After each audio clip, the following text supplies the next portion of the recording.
It's okay. Heroes always cry. हो, पुरुषही रडतात. व्यक्त व्हायला घाबरतात, पण पुरुषही रडतात. मी गेलो तर मागच्यांचं काय होणार या साध्या विचारांनी सुद्धा हादरतात. हो, पुरुषही रडतात.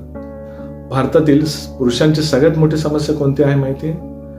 ते त्याबद्दल खूप कमी बोलतात, कोणालाच सांगत नाही, उलट लपून ठेवतात. ती म्हणजे त्यांना असणारा मानसिक तणाव, टेन्शन. भारतात ज्या आत्महत्या होतात त्यात सर्वात जास्त प्रमाण हे कमवत्या पुरुषांचे आहे. ही एक धक्कादायक बाब आहे. सर्व जबाबदाऱ्या घेणे, घर सांभाळणे, कमवून आणणे, न घाबरता कायम स्ट्रॉंग राहणे. पुरुषांवर या अपेक्षांचं ओझं एवढं जड असतं की आतून कोसळत असताना, ढासळत असतानाही वरनं ते हसत राहतात.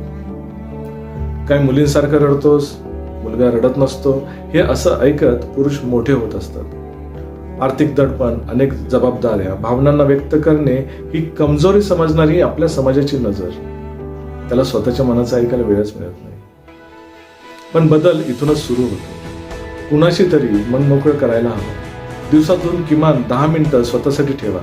काहीतरी छंद जोपासा, व्यायाम करा, मेडिटेशन करा.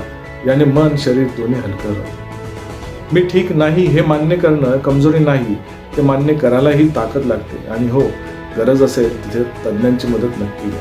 त्यात लाजण्यासारखं काही नाही. पुरुष म्हणजे दगड नाही, त्यांनाही भावना असतात. पुरुष म्हणजे मशीन नाही, तेही थकतात, तुटतात आणि त्यांनाही मदत हवी असते. म्हणून आपली मानसिक आरोग्य, आपली जबाबदारी, बाकी जबाबदाऱ्यांसोबत ही जबाबदारीही स्वीकारा. आज इंटरनॅशनल मेन्स डे. त्यानिमित्त आपल्या जवळच्या एकाला तरी विचारा, अरे मित्रा, तू ठीक आहेस ना?